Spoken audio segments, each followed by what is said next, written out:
Before the pandemic, Japan's tourism industry was, well, it was a beast, an absolute juggernaut. And then, just like that, it slammed to a halt. Now, the future of that entire multi-billion-dollar sector really boils down to one single question, and it's all about one very specific group of travelers.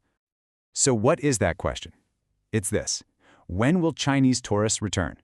Seriously, this is the billion-dollar question that everyone is asking, from hotel owners in Kyoto to the smallest shopkeepers in Tokyo. But here's the thing.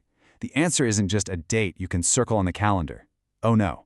To really get it, we've got to dig into a huge shift in how modern travelers think. And look, we're not just guessing here. We're going to follow the data.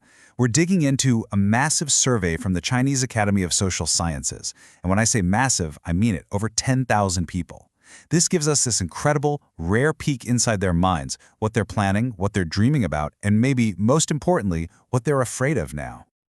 Okay, so let's start with the most basic question of all. After years of being cooped up with all the lockdowns and restrictions, do people even want to travel anymore? You might be surprised. The answer the data gives us is, well, it's pretty explosive. The answer is a massive, resounding yes. A full 70% of the people surveyed are already, right now, planning their next trip. We're not talking about just casual browsing here. This is some serious, pent-up demand just waiting to burst out. It seems like the desire to get out and explore is stronger than it's ever been. And get this, it's not even about just getting back to the way things were. People are actually planning to travel more than they did before all this started. I mean, the average number of trips they're planning for the next year is 5.1. That's up from 4.1 back in 2019. That's a whole extra vacation for the average person. That's huge. Okay, let's zoom in on international travel for a second. The number here is 0.5. That's the average number of overseas trips planned.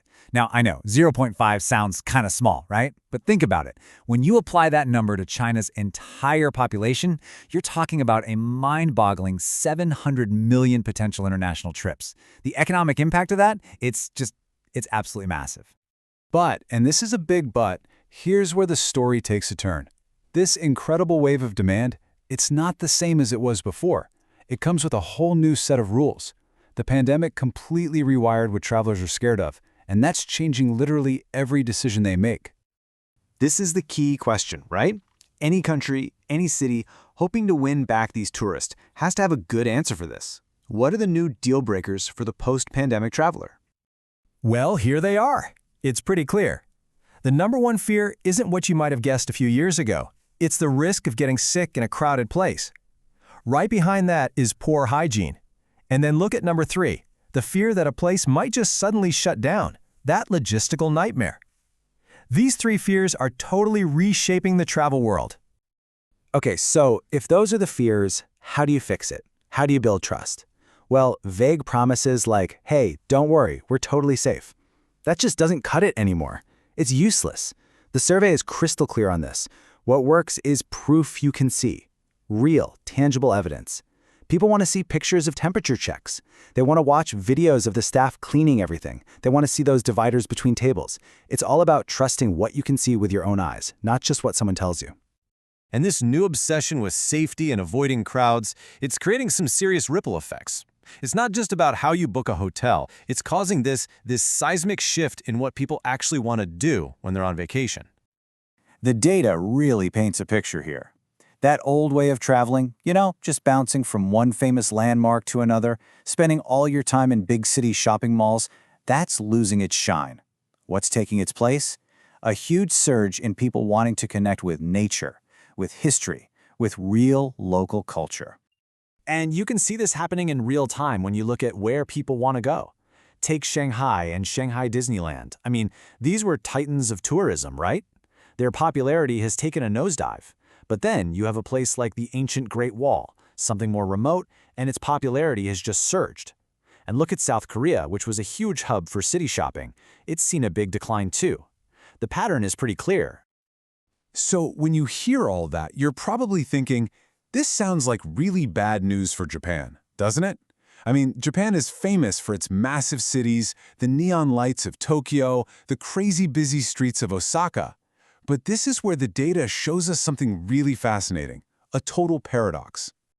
And this is really the key. Even as travelers are shying away from big cities in general, they're not shying away from Japan. So what's going on? Why is Japan different? Because it turns out Japan has a trump card that beats everything else right now. It all comes down to this: Japan's reputation. That long-standing, world-class reputation for being incredibly safe and ridiculously clean has suddenly become its single most valuable asset. Think about it. In a world where the top two fears are crowds and germs, Japan's entire brand is perfectly aligned with what people want. It's a safe bet, in every sense of the word. You can almost picture the new checklist in every traveler's mind. Step 1, is it safe and hygienic? Step 2, what happens if I get sick? Is there good medical support? And step 3, what if my plans change? Can I get my money back? These are the big questions now.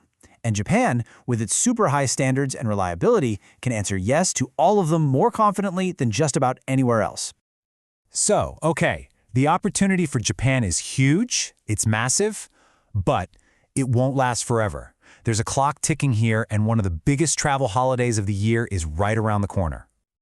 The timeline is pretty straightforward. Right now, this summer is the critical window. This is the time to really communicate all those visible safety measures we talked about. The whole goal is to build up that trust and confidence before China's huge Golden Week holiday kicks off on October 1st. You can bet that that week is going to be the first real major test to see if a full recovery is possible. So what's the big takeaway from all this? It's pretty clear, really. We're watching a whole new style of travel emerge. It's less about those quick weekend shopping sprees in a big city, and it's much more about longer, more thoughtful trips, think 5 to 7 days, that are all about exploring the countryside, getting into nature, and soaking up some real culture. And all of this leaves us with one last really big question to chew on. Has the pandemic changed how we travel for good? Is this just a short-term blip? Or are we seeing a permanent change in what it even means to be a traveler in the first place? I guess only time will tell.